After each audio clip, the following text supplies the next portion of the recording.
సార్థక నామధేయులు అని ఉంటారు. అంటే వాళ్ళ పేరుకు తగ్గట్టుగా ఆడేవాళ్ళు. కింగ్స్ అనే టీం పేరులో ఉంటే సరిపోదు, కింగ్స్ లాగా ఆడాలి. ఒకళ్ళేమో ఆడతారు, రాజులేంటి రాజులాగా ఆడుతుంటారు. వేరే వాళ్ళు టీం పేరులో కింగ్స్ అని ఉన్నా కూడా స్వయం కృతాపరాధానికి కేర్ ఆఫ్ బ్రాండ్ అంబాసిడర్స్ గా మారిపోతారు వీళ్ళు. ఎందుకంటే వీళ్ళే సీజన్ అంతా కూడా బాగానే నడుస్తున్న టైంలో గెలుస్తూ మ్యాచ్లన్నీ కూడా గెలవాల్సిన మ్యాచ్లు ఓడిపోతూ టాప్ 4లోకి వెళ్ళాల్సిన వాళ్ళు కాస్త బాటమ్ 4లోకి వచ్చేస్తూ ఏదో ఒకటి చేసి మొత్తానికి వీళ్ళు టైటిల్ గెలవరు అండ్ టీంని కూడా అటు ఇటు చేసి చేస్తారనమాట. ఎవరు వీళ్ళు? ఫస్ట్ ఏమో చెన్నై సూపర్ కింగ్స్, సెకండ్ వాళ్ళేమో పంజాబ్ కింగ్స్. ఈ కింగ్స్ వీళ్ళ team makeup, probable playing 11s దీని గురించి మాట్లాడుకుందామా? Let's get started. హాయ్, నమస్కారం, వెల్కమ్ టు స్టంప్ టేల్స్. నా పేరు Kaushik and of course series of teams for IPL 2024 వాళ్ళ స్క్వాడ్స్ ఎలా ఉన్నాయి ఆప్షన్ తర్వాత అండ్ వాళ్ళ ప్రాబబుల్ ప్లేయింగ్ 11s ఏంటి దీని గురించి మాట్లాడుతూ ఉన్నాం. మొదటి 2 వీడియోస్ ఆల్రెడీ అప్లోడ్ అయిపోయినాయి. ఫస్ట్ దాంట్లో SRH KKR గురించి మాట్లాడాం, తర్వాత ద రాయల్ టీమ్స్ అనమాట, royal Challengers Bengaluru, Rajasthan Royals గురించి మాట్లాడాం. ఇది 3వ వీడియో. దీంట్లో కింగ్స్ గురించి మాట్లాడబోతున్నాం. Of course first Punjab Kings గురించి మాట్లాడతా, తర్వాత చెన్నై సూపర్ కింగ్స్ గురించి మాట్లాడతా. సో మీకు తెలిసిన విషయమేగా, లాస్ట్ వరకు చూస్తే వీడియో పూర్తిగా చూస్తారు, ఆల్గోరిథం పనిచేస్తుంది. అలాగే చెన్నై సూపర్ కింగ్స్ లాస్ట్లో అందుకనే పెట్టారనమాట. పంజాబ్ కింగ్స్ స్టార్ట్ చేద్దాం. ఇప్పుడు ఏంట్రా అంటే ఇందాక చెప్పినట్టుగా వీళ్ళు స్వయం కృతాపరాధం, అంటే వీళ్ళకి వీళ్ళే తప్పు చేసి ఫుట్బాల్లో సెల్ఫ్ గోల్ కొడతారే, ఆ సెల్ఫ్ గోల్ ఓన్ గోల్ కొట్టుకునే టైప్ అనమాట వీళ్ళు. మొత్తానికి ఏదో చేస్తారు భయ్య. శామ్ కరన్ 18.5 crores కొనడం, ఎందుకు కొన్నారు ఎవరికి అర్థం కాకపోవడం. తర్వాత ఈ ఆప్షన్లో కూడా వచ్చే ముందర most of the place return చేసుకున్నారు, షారుఖ్ ఖాన్ వదిలేసుకున్నారు. ఇలా తర్వాత ఏం చేస్తారా వీళ్ళు, ఎవరిని తీసుకొస్తారంటే వెళ్ళి హర్షల్ పటేల్ పైన 11 కోట్లు ఖర్చు పెట్టడం వీళ్ళకే చెల్లుతుంది. చెప్తున్నాను కదా, ఈ టీం ఉందే ఇది అసలు నెక్స్ట్ లెవెల్. ఆప్షన్లో ఏం చేశారో, ఎందుకు చేశారో, టీం ఎందుకు ఫామ్ ఎలా చేసుకుంటారో, భానుక రాజపక్ష ఎందుకు వదిలేశారో, ఇంజురీ ఏమైనా ఉందో మనకు తెలియని విషయం, అవైలబిలిటీ ఏమన్నా క్వశ్చన్లో ఉందో తెలియదు. కానీ మొత్తానికి వీళ్ళు చేసింది ఏంటంటే హర్షల్ పటేల్ 11.75 crores కొన్నారు. అది మాత్రమే కాదు, క్రిస్ వోక్స్ 4.2 crores. ఈ వోక్స్ ఎక్కడ ఆడతాడు? రబాడాకే కొన్ని సందర్భాల్లో ప్లేయింగ్ లెవెల్లో ఛాన్స్ దొరకదేమో అనిపిస్తోంది ఇక్కడ. అలాంటిది క్రిస్ వోక్స్ ఆడతాడా? Question mark. అశుతోష్ శర్మ, విశ్వనాథ్ సింగ్, శశాంక్ సింగ్, ఇలా కొన్ని ఇండియన్ ప్లేయర్స్ ఉన్నారు. ఆ శశాంక్ సింగ్ అయితే కాంట్రవర్సీయే. మేము ఒక శశాంక్ సింగ్ అనుకున్నాం, ఇంకో శశాంక్ సింగ్ వచ్చాడు, మాకు ఈ ప్లేయర్ వెనక్కి తీసేసుకోవాలంటే ఆప్షనర్ మల్లికా సాగర్ గానేమో అలా కుదరదు, దొబ్బదవన్నీ కూడా బిడ్ చేశారు, అయిపోయింది తీసేసుకోవాలంటే. ఆ తర్వాత తూచ్, ఈ ప్లేయరే మాకు కావాలి, ఇలా చేస్తుంటారు అనమాట. మొత్తానికి ఆప్షన్లో అలా చేశారు. రైలీ రూసో ఇనిషియల్ గా కొనలేదు, తర్వాత మళ్ళీ వెనక్కి యాక్సలరేటెడ్ ఆప్షన్లో తన పేరు కూడా తెప్పించుకొని తనని కూడా కొనుక్కొని పెట్టుకున్నారు టీంలోకి. So he's kind of the backup for Bhanuka Rajapaksa. So Rajapaksa కొన్ని గేమ్స్ ఆడాడు, అలాగే ఇప్పుడు రైలీ రూసో కూడా ఆడతాడు అని నా ఫీలింగ్ అనమాట. ఇది వీళ్ళు చేసిన మేజర్ పర్చేసెస్. సో వీళ్ళ టీం ఎలా ఉందా అని చూస్తే కనుక bat department I've got Shikhar Dhawan their captain, Harpreet Bhatia ఎక్కువ గేమ్స్ ఆడలేదు. ఆ తర్వాత అయితే తను కూడా ఇంపాక్ట్ ప్లేయర్ లాగా ఆడుతూ ఉంటాడు, ఎక్కువ ఛాన్సెస్ దొరకలేదు తనకి కూడా. శివం సింగ్, రైలీ రూసో, అశుతోష్ శర్మ, శశాంక్ సింగ్ వీళ్ళు బ్యాటర్స్ గా ఉన్నారు. ఆల్రౌండర్స్ వదలా చూస్తే Liam Livingstone, Sam Curran, Sikandar Raza, Chris Woakes, Rishi Dhawan, Tanay Thyagarajan అని హైదరాబాద్ కుర్రాడు తను ఉన్నారు. వికెట్ కీపర్స్ లో జానీ బేస్ట్, జితేష్ శర్మ వీళ్ళే గట్టి ప్లేయర్స్ అనమాట, అంటే కంపల్సరీగా ఉంటారు. ప్రప్సిమ్రన్ సింగ్ ఒకడు. బౌలర్స్ లో Harshdeep, Kagiso Rabada. Last time injury కారణంగా ఎక్కువ మ్యాచెస్ ఆడలేదు, ఈసారి ఆడతాడో లేదని చూడాలి. ఎందుకంటే ఎక్కడ ఆడతాడు, 4 ఫారినర్స్ మాత్రం ఆడాలి కదా. ఎలాగైతే ఇప్పుడు సన్ రైజ్ హైదరాబాద్ కూడా వాళ్ళ ప్లేయింగ్ 11లో 4 పెట్టుకోవాల్సింది, వాళ్ళ స్క్వాడ్ లో 8 మంది తోపులు తీసేసుకున్నారు. వీళ్ళు కూడా డీసెంట్ 8 ఫారిన్ ప్లేయర్స్ తీసుకున్నారు, కానీ ఆడించగలిగేది 4 కాబట్టి ఆ ప్రాబ్లమ్ ఆఫ్ ప్లెంటీ వీళ్ళకి కూడా ఉంది. నేథన్ ఎల్లిస్ ఇప్పుడు few games last time. Rahul Chahar the leg spinner, Harpreet Brar left arm spinner, కొంచెం లైట్ గా బ్యాటింగ్ కూడా చేస్తుంటాడు. విద్వత్ కావేరప్ప, ఆనెస్ట్ గా I don't really know much about this player. Harshal Patel recent గా ఆప్షన్ లో కొనుక్కున్నారు. సో ఇది వీళ్ళ స్క్వాడ్ మేకప్. ఓకే, చూస్తే క్లియర్ గా అర్థమైంది ఏంటంటే ఒక ఇండియన్ ఫైర్ పవర్ తో కూడుకున్న ఒక బ్యాటర్, ఒక ఫినిషర్ మిస్ అవుతున్నారు. షారుఖ్ ఖాన్ వదిలేసుకున్నారు. షారుఖ్ ఖాన్ వదిలేసుకున్నప్పుడు ఆ టైప్ ఆఫ్ ప్లేయర్ ఒకరు రావాలిగా. ఐదర్ షారుఖే తక్కువ ప్రైస్కి రావాలి, లేకపోతే ఇంకెవరో ప్లేయర్ తీసుకురావాలి. అది వీళ్ళు చేయలేదు. శశాంక్ సింగ్ ఇన్వెస్ట్ చేశారు, మరి శశాంక్ సింగ్ ఎంత ఆడతాడు, ఎంత ఛాన్సులు ఇస్తారని చూడాలి. Jitesh Sharma was phenomenal for them last season, break through season in fact 2020 తనకి. అండ్ ఆ పర్ఫార్మెన్సెస్ బలం పైనే తన ఇండియన్ టీంలో కూడా అడుగు పెట్టాడు and is been doing really well. So ఆ ఫినిషర్ తను చేస్తాడు. Sam Curran was a big disappointment, 18.5 crores అసలు ఎక్కడ కూడా జస్టిఫై చేయలేదు. జానీ బేస్టోని ఎక్కడ ఆడించాలో అక్కడ ఆడించకుండా పొరపాటు చేశారని అనిపించింది నాకు. Jonny Bairstow I think T20 format లో is best suited at the top with Shikhar Dhawan. మరి ఆ మార్పులు చేసుకుంటారు లేదా చూడాలి. అలాగే రైలీ రూసో ఆడతాడా, ఇప్పుడు ఆడ్డా, ఆ ఫారెన్ కాంబో ఏం చేసుకుంటారు, ఇవన్నీ కూడా వీళ్ళకున్న ప్రశ్నలు. బట్ ఆల్ ఇన్ ఆల్ స్క్వాడ్లో మళ్ళీ నాకు ఎక్కడ పస కనిపించట్లేదు రా పస అనే సినిమా డైలాగ్ ఉంది, ఆ టైప్లో పస లేదు అన్నట్టుగా అనిపిస్తుంది స్క్వాడ్లో. Unless they do something really surprising, Harshal Patel has a dream season which I find it little difficult because Harshal Patel elanti wickets lo ekku successful ga untadu ante CSK లాంటి tracks లో successful. If remember 2022లో తను బాగా perform చేసింది, 2021లో కూడా బాగా perform చేసింది. ఎప్పుడురా అంటే when ever he had that slower wickets and slower balls ఎక్కువ ఎఫెక్టివ్ గా ఉన్న పిచ్చెస్ లో తను బాగా పర్ఫామ్ చేస్తాడు. ఎప్పుడైతే బెంగళూరుకి వెళ్ళారో చిన్నస్వామి స్టేడియంలో కుదరలేదు, బికాస్ బాల్ చక్కగా పడి బ్యాట్ పైకి రావడం గుమ్మని కొడితే బయటికి వెళ్ళిపోవడం చిన్న గ్రౌండ్ కూడా. మొహాలీ కూడా is a very good bowling track, అంటే డీసెంట్ పేస్ బౌన్స్ ఉంటుంది. సో స్లోవర్ బాల్స్ ఎంత ఎఫెక్టివ్ గా ఉంటాయి don't really know, you have to wait and see. ఇప్పుడు ఎందుకు మొహాలీ గురించి మాట్లాడుతున్నాడు, 8 గేమ్లు వీళ్ళు అక్కడే ఆడతారు. ఇప్పుడు ఉన్న ఆడే 15-16 గేమ్స్లో సగం గేమ్స్ అక్కడే ఆడతారు కదా. సో అది జరిగినప్పుడు సో ఆబ్వియస్లీ ఏంటంటే అంటే హోమ్ అడ్వాంటేజ్కి సంబంధించిన టీమే ఎక్కువగా తీసుకోవాలి. అట్లీస్ట్ మీ 70% టీం దాని మీద ఉండాలి. మీరు హోమ్లో ఎక్కువ మ్యాచ్లు గెలిస్తే అవేరో తక్కువ మ్యాచ్లు గెలిచినా కూడా కవర్ చేసుకోవచ్చు, క్వాలిఫైర్స్కి వెళ్ళొచ్చు. అందుకనన్నా Harshal Patel could actually be a little problematic for them, but 11.75 crores ఖర్చు పెట్టేశారు. Let's get to the playing 11. ఏంట్రా వీళ్ళ ప్లేయింగ్ 11 అంటే Shikhar Dhawan has to open, Gabbar will come back. I'm sure his fans are waiting ఎప్పుడు ఆడతాడని చెప్పి. తనతో పాటు I would like to see Jonny Bairstow at the top. Shikhar Dhawan and Jonny Bairstow I think will B crack opening combination. If Bairstow fires, Shikhar Dhawan కన్సిస్టెన్సీతో పాటు కలిపితే గనక దులిపి వదిలి పెడతారు ఈ ఓపెనర్స్ అయితే, డౌట్ లేదు. Prabhsimran had a fabulous season last time around, 100 కూడా కొట్టాడు. సో ఐ థింక్ ఆ నెంబర్ 3 స్పాట్ తనకి ఇచ్చేమో. ఇప్పుడు ఓపెనర్ గా ప్రప్ సిమ్రన్ ఆడించచ్చు కదా అనొచ్చు మీరు, కరెక్టే. బట్ శిఖర్ ధవన్ ఉన్న తర్వాత శిఖర్ ధవన్ ఆడించాలి. జానీ బేర్స్టో కింద ఆడే కంటే కూడా ఓపెనర్ గా ఆడితేనే బెటర్ అని నా పర్సనల్ ఫీలింగ్. ఇది నా 11. మీ ఉద్దేశంలో 11 ఏంటి, ఆర్డర్ ఏంటి, మీరు కమెంట్స్ లో చెప్పండి. మొహమాటం ఏం లేదు, నా 11కి మీ 11కి సంబంధం కూడా ఉండాల్సిన అవసరం లేదు. కమెంట్ లో చెప్పండి, అర్థమవుతుంది. బట్ బేర్స్టో ఓపెన్ చేయాలన్న మూవ్ తోటి మీరు కనుక నాతో ఏకీభవిస్తే లైక్ కొట్టండి. ఒకటి నాకు అర్థమవుతుంది, ఒక లైక్ చూసి ఓహో నాలాగా ఆలోచించే వాళ్ళు ఉన్నారు అని నాకు అర్థమవుతుంది అనమాట. సరే, ధవన్ అండ్ బేర్స్టో స్టార్ట్ అవ్వ. ప్రప్ సిమ్రన్ నెంబర్ 3లోన, రైలీ రూసో నెంబర్ 4లో ఆడిస్తారని అనిపిస్తుంది, ఎందుకంటే తీసుకున్నారు బ్యాకప్ గా పానక రాజపక్సాకి.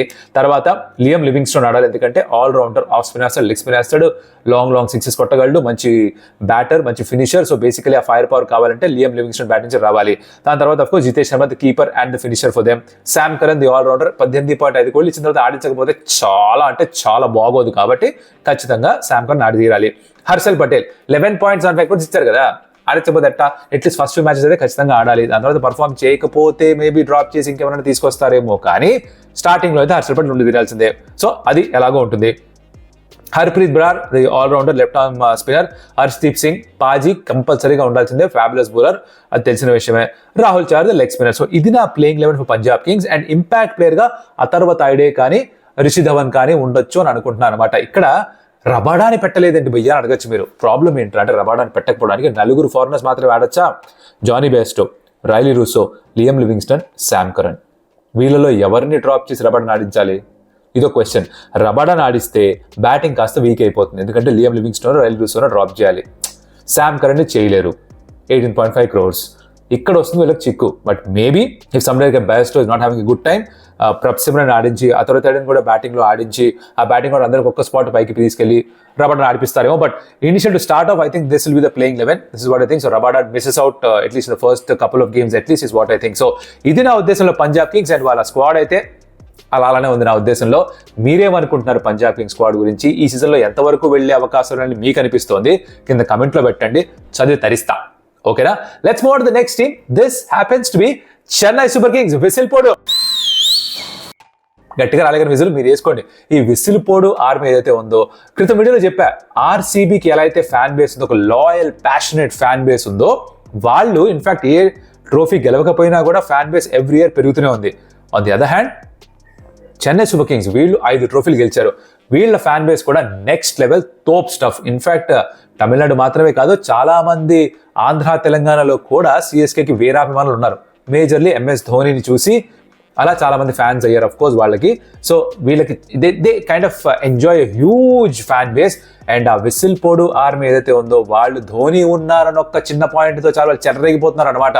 అఫ్ కోర్స్ అంబటి రాయుడుకి రీప్లేస్మెంట్ కావాలి, బెన్ స్టోక్స్కి రీప్లేస్మెంట్ కావాలి అని వీళ్ళు ఆప్షన్లో దిగారు. They have done some very good picks, but of course వాళ్ళు కావాలనుకున్న ఆ ఎక్స్ప్రెస్ పేస్ బౌలర్ ఫారినర్ దొరకలేదు. అందుకని they have to settle for somebody like Mustafizur Rahman. ఎక్కడ ఆడతాడో తెలియదు కానీ నాకు. వాళ్ళు తీసుకున్న పిక్స్ ఏంటో చూద్దాం ఇక్కడ. First of all, so they went for Rachin Ravindra. చాలా తక్కువ ప్రైస్ దొరికేశాడు భయ్య, 1.8 crores మాత్రమే. I think it's an absolute steal. ఆడతాడా లేడే తర్వాత సంగతి, కానీ రచిన్ రవీంద్ర 1.8 crores దొరకడం is an absolute steal, right? Devon కాన్వేనా రచిన్ రవీంద్రనా టాస్ వేసుకుంటారేమో, but starting off Devon Conway ఉంటాడని నా feel, because is been phenomenal the last couple of seasons. తనని అనుకున్నారా, శార్దుల్ ఠాకూర్ 4 కోట్లకి దొరికేశాడు. ఇప్పుడు 4 crores కి శార్దుల్ ఠాకూర్ లాంటి Indian allrounder worth his weight in gold. Shardul Thakur సిఎస్కేలో ఆడినప్పుడు 2 seasons కూడా సిఎస్కే గెలిచినప్పుడు ఈ వాజ్ హైయెస్ట్ వికెట్ టేకర్. నేను మళ్ళీ అదే చేస్తాను ఈ 2024 సీజన్లో కూడా అని చెప్పి బల్లగుద్ది చెప్పాట. ఇలా మరి తను పర్ఫామ్ చేస్తే ధోనీకి అంతకు మించి ఇంకేం కావాలి, ఏం అవసరం లేదు. ఇన్ఫాక్ట్ ధోని కొంతమంది ప్లేయర్స్ నుంచి బెస్ట్ ఎక్స్ట్రాక్ట్ చేయడంలో దిట్ట, ఇది తెలిసిందే. ఫర్ ఎగ్జాంపుల్ శివం దుబే, అజింక్య రహానే, శార్దుల్ ఠాకూర్, ముఖేష్ చౌదరి, ఆకాష్ సింగ్, ఇలాంటి కొంతమంది ప్లేయర్స్ ఎవరు కూడా వద్దని ప్లేయర్స్ని తను తెచ్చుకోవడం, వాళ్ళు తన స్క్వాడ్లోకి రావగానే వేరే విహారం చేయడం, సూపర్గా పర్ఫామ్ చేయడం, ఇది మనం చూస్తూనే వచ్చాం. ఇది కొత్త ఏమీ కాదు. సో శార్దుల్ ఠాకూర్ మళ్ళీ తిరిగి వెనక్కి వచ్చిన తర్వాత maybe he'll perform really well for them. So that's a brilliant pick for them. Daryl Mitchell 14 కోట్లు ఖర్చు పెట్టారు, బట్ బెన్ స్టోక్స్ కి రీప్లేస్మెంట్ కావాలి, వాళ్ళకి ఒక ఫారెన్ ప్లేయర్ కావాలనుకున్నారు. బెన్ స్టోక్స్ కి 16.5 కోట్లు ఇచ్చారు, 2 మ్యాచ్లు మాత్రమే ఆడాడు, 16.5 కోట్లు జేబులు పెట్టుకొని ఇంటికి వెళ్ళిపోయాడు. నీ సర్జరీ అయిపోయింది, అవైలబుల్ గా లేడు, తను ఉన్నా కూడా బౌలింగ్ వేయలేడు ఈ మధ్యకాలంలో. రాబోయే ఫ్యూచర్లో ఎక్కడ బౌలింగ్ వేసే సూచనలు కనిపించట్లేదు కాబట్టి తన మీద ఇంట్రెస్ట్ ఎలాగో చూపించలేదు, ఐపీఎల్ నుంచి పుల్ అవుట్ చేశాడు తను. Daryl Mitchell is perfect pick for them, because again Stephen Fleming coach, ఆ న్యూజిలాండ్ కనెక్షన్ ఉంది. డారెల్ మిచెల్ మిడిల్ ఆర్డర్లో ఆడగలడు, నంబర్ 4లో ఆడి చాలా రన్స్ కొట్టగలడు, కావాలంటే ఓపెన్ కూడా చేయగలడు, అండ్ ఫినిషర్ గా కూడా ఆడగలడు, మీడియం పేస్ కూడా వేయగలడు. సెకండ్ ఏ కంప్లీట్ ప్యాకేజ్, అన్ని డిపార్ట్మెంట్స్ కాంట్రిబ్యూట్ చేస్తాడు. ఇండియాలో బాగా పర్ఫామ్ చేసిన రికార్డ్స్ కూడా తనకు ఉన్నాయి, and I think will be a very good fit in the CSK lineup. తనతో పాటు Sameer Rizvi is been called as the right handed Suresh Raina. ఇప్పుడు యూపీలో T20 టోర్నమెంట్ జరిగినప్పుడు బీభత్సంగా పర్ఫామ్ చేసేట, and Suresh Raina also rates in pretty highly. And ఈ సమీర్ రిజ్వీ పెద్ద పెద్ద 6లు కొట్టగలడు, పైగా స్పిన్నర్స్ చాలా బాగా ఆడతాడు అని ఒక రెప్యుటేషన్ ఉంది. వియర్డ్ యాంగిల్స్ లో కొడతాడు. ఎలాగైతే సురేష్ రైనా స్టెప్ అవుట్ అయ్యి ఓవర్ కవర్స్ ఆడుతూ ఉండేవాడు, అలాగే ఈ రైట్ హ్యాండెడ్ బ్యాటర్ కూడా స్టెప్ అవుట్ అయ్యి ఓవర్ కవర్స్ కొట్టడం కానీ, అగైన్స్ స్పిన్ కొట్టడం కానీ, ఇవన్నీ కూడా బాగా చేస్తాట. ఈ can actually be that explosive finisher. Ambati రాయుడుకి ఒక మంచి రీప్లేస్మెంట్ గా సమీర్ రిజ్వీ అని అనుకుంటున్నారు అని చెప్పి టాక్స్. బయట టాక్ భయ్యా, నాదేటుంది బయట టాక్ ఇది. ఆ రిజ్వీ ఆడతాడా లేదా, ఎప్పుడు ఆడతాడు, ఇంపాక్ట్ ప్లేయర్ గా ఆడతాడా, ఈ ప్రశ్నలు కూడా ఉన్నాయన్నమాట. But is a very good pick for them. Mustafizur Rahman ఇందాక అన్నట్టు ఒక ఫారెన్ పేస్ బౌలింగ్ ఆప్షన్ కావాలనుకున్నారు, కాస్త బిట్ చేశారు కూడా వాళ్ళు కూడా, ప్యాట్ కమిన్స్ కోసం కాస్త దూరం వెళ్ళారు, కానీ తర్వాత వద్దనుకుని విరమించుకున్నారు. ముస్తఫిజుర్ రెహమాన్ తను టీంలోకి తెచ్చుకున్నారు అనమాట. సో ఇలా వీళ్ళ ఎడిషన్స్ టు ద స్క్వాడ్ ఉన్నారు. సో ఓవరాల్ గా స్క్వాడ్ ఎలా ఉందో ముందు దాని గురించి చూసుకుందాం. ఇప్పుడు సిఎస్కే స్క్వాడ్ ఏంటంటే, అంటే ఫస్ట్ వాళ్ళకి కొండంత బలం, 1000 అడుగుల బలం వాళ్ళ captain Mahendra Singh Dhoni. Last season లో ఎక్కడికి వెళ్ళినా సరే ఒక ఫేర్వెల్ మాదిరిలో అందరూ కూడా ధోని ధోని అని నామజపం చేయడం, అపోజిషన్ టీంలు వాళ్ళు కూడా అందరూ ధోని జెర్సీలు వేసుకొని రావడం, ఈడెన్ గార్డెన్స్ కూడా మొత్తం అంతా ఎల్లోగా మారిపోవడం చూసాం. ఎక్కడికి వెళ్ళినా ల్యాప్ ఓనర్ తీసుకోవడం, ఎక్కడికి వెళ్ళినా కూడా ధోని కోసం వెయిట్ చేయడం, ఆ పాటలు వేయడం, బ్యాక్గ్రౌండ్ మ్యూజిక్, తలైవర్ సాంగ్స్ రచ్చ రంబోలా చేసి పడేశారు. మళ్ళీ ఆడేమో అనుకున్నాం, కానీ తనని మళ్ళీ రిటైన్ చేశారు. ఆ 12 కోట్లు ఎలాగో ఇచ్చున్నారు కాబట్టి మళ్ళీ ఆడుతున్నాడు అని చెప్పి అందరికి అర్థమైపోయింది. And Dhoni is back. అప్పుడు ఇచ్చాం ఫేర్వెల్, మళ్ళీ ఇస్తాం ఫేర్వెల్ కావాలంటే, నెక్స్ట్ సీజన్ కూడా ఇస్తామంటారు ఈ విసిల్పోడు ఆర్మీ ఫ్యాన్స్. ఎలాగో ధోని ఉన్నాడు, that's a great thing for them. Along with them, batters lo they've got Ruturaj Gaikwad, Ajinkya Rahane has been phenomenal, solid performance ichchadu last season for Chennai Super Kings. Daryl Mitchell, Samir Rizvi, Devon Conway, వీళ్ళందరూ ఉన్నారు, right. Keepers డిపార్ట్మెంట్లో ధోని ఎలాగో ఉన్నాడు, తనే keeping చేస్తాడు ఆడితే కూడా. And Devon Conway కావాలంటే కీపింగ్ చేయగలడు. అలాగే ఆల్రౌండర్స్ రూపంలో Moeen Ali, Shivam Dube, Ravindra Jadeja, Rachin Ravindra, Daryl Mitchell Santner, and of course you got Shardul Thakur, Nishant Sidhu, ఇలా ఎంతమంది కావాలంటే అంతమంది ఆల్రౌండర్స్ ఉన్నారు. బౌలర్స్లో కాస్త ఈ బౌలింగ్ డిపార్ట్మెంటే కొంచెం పల్చగా ఉందా అనిపిస్తుంది. వేఫర్ సెంటర్, ఇంగ్లీష్లో వేఫర్ థిన్ అంటారు. అంటే వేఫర్ ఎలాగైతే సన్నగా ఉంటుందో అలా సన్నగా పల్చగా ఉంది బౌలింగ్ అని అనుకోవచ్చు, ఎందుకంటే ఎక్కువ ఎక్స్పీరియన్స్ లేదు వీళ్ళకి. ఇప్పుడు పతిరానా ఉన్నాడు, కానీ తన ఇంజురీ కన్సర్న్స్ కాస్త ఉన్నాయి. తీక్షణ ఉన్నాడు, ఆ స్ట్రైక్ బౌలర్ గా వాడుతూ ఉంటారు. తర్వాత చూస్తే దీపక్ చహర్ అగైన్ పెద్ద ఇంజురీ నుంచి కమ్బ్యాక్ చేశాడు, బోల్ డబ్బులు ఖర్చు పెట్టారు తన పైన. లాస్ట్ సీజన్ కూడా అంత పర్ఫామ్ చేయలేదు, but let's hope that he does well again. So Deepak Chahar, Tushar Deshpande, he did well, expensive but wickets తీసుకున్నాడు, ట్రస్ట్ చేశాడు కెప్టెన్ తన్ని. రాజ్వర్ధన్ హంగర్గేకర్ అని ఒక all-rounder from under nineteen team, last season 2-3 మ్యాచ్లు ఆడాడు, బాగానే పర్ఫామ్ చేశాడు, పెద్ద పెద్ద హిట్స్ కొట్టగలడని ఒక పేరు. Mukesh Choudhary was not available the last time around, ఈసారి ఆడుతున్నాడు తను. అండ్ ప్రశాంత్ సోలంకి, ముస్తఫిజుర్ రెహమాన్, ఇది the team makeup. So basically bowling department ఏమన్నా, ఫాస్ట్ బౌలింగ్ డిపార్ట్మెంట్ ఏమన్నా కాస్త పల్చగా ఉందని ఒక చిన్న పాయింట్ కొట్టేస్తుంది నన్ను. బట్ ఇంతకంటే తక్కువ బౌలింగ్ అటాక్స్తో కూడా ట్రోఫీస్ గెలిచిన ఘనత చెన్నై సూపర్ కింగ్స్కి, మహేంద్ర సింగ్ ధోనికి ఉంది కాబట్టి maybe it will not be a concern. Especially ఎక్కువ శాతం మ్యాచ్లు అంటే ఇప్పుడు 50% మ్యాచ్లు వాళ్ళ హోమ్ డెన్, అన్బూట్ డెన్ అక్కడే ఆడతారు కదా, ఎంఏ చిదంబరం స్టేడియంలో, చెన్నైలో ఆడతారు కాబట్టి దానికి తగ్గట్టుగా స్పిన్నింగ్ ట్రాక్స్, టర్నింగ్ ట్రాక్స్ తయారు చేసుకోవడం, ధోనికి అయితే వెనకాల నుంచి కూర్చొని స్పిన్నర్లతో ఆపరేట్ చేయించుకోవడం తెగ ఇష్టం, మహా సమ్మరం అందరికీ, చూసే వాళ్ళకి కూడా ఫుల్ హ్యాపీగా ఉంటుంది. కాబట్టి ఐ థింక్ అలా స్పిన్నర్స్తో స్లో బౌలర్స్తో కంట్రోల్ చేసి మ్యాచెస్ గెలిచేసినా కూడా ఆశ్చర్యపోకలేదు. వీళ్ళ ప్లేయింగ్ 11 ఎలా ఉండొచ్చు, ఇది నా అంచనా అనమాట. మీకు ఈ ప్లేయింగ్ 11 నచ్చితే కనుక లైక్ కొట్టండి, నచ్చకపోయినా కూడా లైక్ కొట్టండి, కింద కమెంట్లో చెప్పండి మీకేం నచ్చలేదు, మీ ఉద్దేశంలో ప్లేయింగ్ 11 ఎలా ఉంటే బాగుంటుంది అనుకుంటున్నారు. So playing 11 for CSK is like this. Devon Conway, Ruturaj Gaikwad are my openers. వాళ్ళిద్దరు opening combination has been phenomenal. Crack opening combo touch చేయకూడదు ప్రస్తుతానికి. నెంబర్ 3లో శివం దుబే, తను అలానే యూజ్ చేశారు, ఆ హిట్టర్గా యూజ్ చేస్తున్నారు, కొన్నిసార్లు ఇంపాక్ట్ ప్లేయర్గా కూడా లోపలికి తీసుకొస్తూ ఉంటారు. కాన్వే, రుతురాజు, శివం దుబే, తర్వాత Ajinkya Rahane. Jinks has been phenomenal. CSK వచ్చిన తర్వాత ఎంత అగ్రెసివ్గా ఆడగలడు అని చెప్పేసి ఇప్పుడే అర్థమవుతుంది మనకి. తను I think he'll kind of again play in the middle order. Daryl Mitchell వస్తాడు నెంబర్ 5లో ఆర్ 6లో. న్యూజిలాండ్కి ఎలా అయితే మిడిల్ ఆర్డర్ వచ్చి రన్ స్కోర్ చేశాడు, అలాగే ఆ ఫినిషర్ రోల్ తను తీసుకోవచ్చు. ఒకవేళ కావాలంటే ఫ్లోటర్గా కూడా యూజ్ చేసుకోవచ్చు డారెల్ మిచెల్ని. And again you have your Ravindra Jadeja, Mahendra Singh Dhoni, Shardul Thakur, your all rounders who can actually finish the game. Deepak Chahar కూడా బ్యాట్తో కాంట్రిబ్యూట్ చేయగలడు. అండ్ పతిరణ అండ్ తీక్షణ, వీళ్ళు మీ శ్రీలంకన్ బౌలర్స్, ఒకళ్ళు ఫాస్ట్ బౌలర్, ఒకళ్ళు స్పిన్నర్. మీరు ఇప్పుడు అనొచ్చు మిచెల్ శాంటర్ ఎందుకు లేడు అని, నలుగురు ఫారినర్స్ ఆడొచ్చు భయ్యా, ఇదే ప్రాబ్లం ప్రతి టీంలో కూడా. So Conway, Daryl Mitchell, Pathirana, Theekshana are my 4 foreign picks for the first few games, right. Santner ఆడొచ్చు, శాంటర్ ఆడాలంటే బహుశా తీక్షణ స్థానంలో ఆడాలేమో, ఆర్ పతిరణ అవైలబుల్గా లేకపోతే ఆ స్థానంలో ఆడాలేమో, పతిరణ ప్లేస్లో ఇంకొక ఫాస్ట్ బౌలర్ ఎవరైనా తెచ్చుకోవాల్సి వస్తుంది, ఇండియన్ పేసర్ని ఆడించాల్సి వస్తుంది. అలాంటి నేపథ్యంలో బహుశా ముఖేషో, తుషార్ దేశ్పాండేను ఆడాలి. And you have to play extra Mitchell Santner, extra foreign player in terms of Mitchell Santner. Or ఇది నా ప్లేయింగ్ 11. ఇంపాక్ట్ ప్లేయర్ రూపంలో ముఖేష్, తుషార్ దేశ్పాండే ఆర్ సమీర్ రిజ్వీ, వీళ్ళు ముగ్గురులో ఎవరో ఒకళ్ళు ఇంపాక్ట్ ప్లేయర్గా ఉండొచ్చు. ఫారెన్ ప్లేయర్ని ఒకళ్ళు తక్కువ ఆడాలి, అట్లీస్ట్ మిచెల్ శాంటర్ ఆడించాలి అంటే ఇంకొక ఫారెన్ ప్లేయర్ తీసేయాలి. కాబట్టి అలా తీసేసినప్పుడు ఒక ఎక్స్ట్రా ఫాస్ట్ బౌలర్ కావాలి ఇండియన్ తరఫున అంటే ముఖేష్, తుషార్ వస్తారు. ఈ సమీర్ రిజ్వీని ఎలా యూజ్ చేస్తారో I'm really waiting to see, because చాలా ఖర్చు పెట్టి తనని సొంతం చేసుకున్నారు.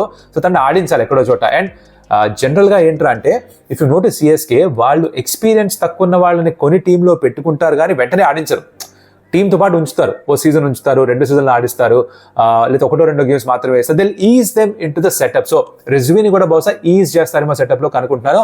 ఆర్ వీళ్ళ నెట్స్లో చూసి భయంకరంగా ఇంప్రెస్ అయిపోయి నువ్వు వెళ్ళు భయ్యా కొట్టు అని చెప్పి సడన్గా సర్ప్రైజ్ అందరికీ త్రో చేస్తే you never know, it could be a googly from Mahendra Singh Dhoni. But this is my playing 11. And మీకు కనుక ఈ ప్లేయింగ్ 11 నచ్చుంటే లైక్, నచ్చకపోతే ఏం నచ్చలేదో కమెంట్ చెప్పండి. And Chennai super Kings I think got the squad to actually again go the distance. ఇప్పటిదాకా joint highest wins వీళ్ళకి అండ్ ముంబైకే ఉన్నాయి.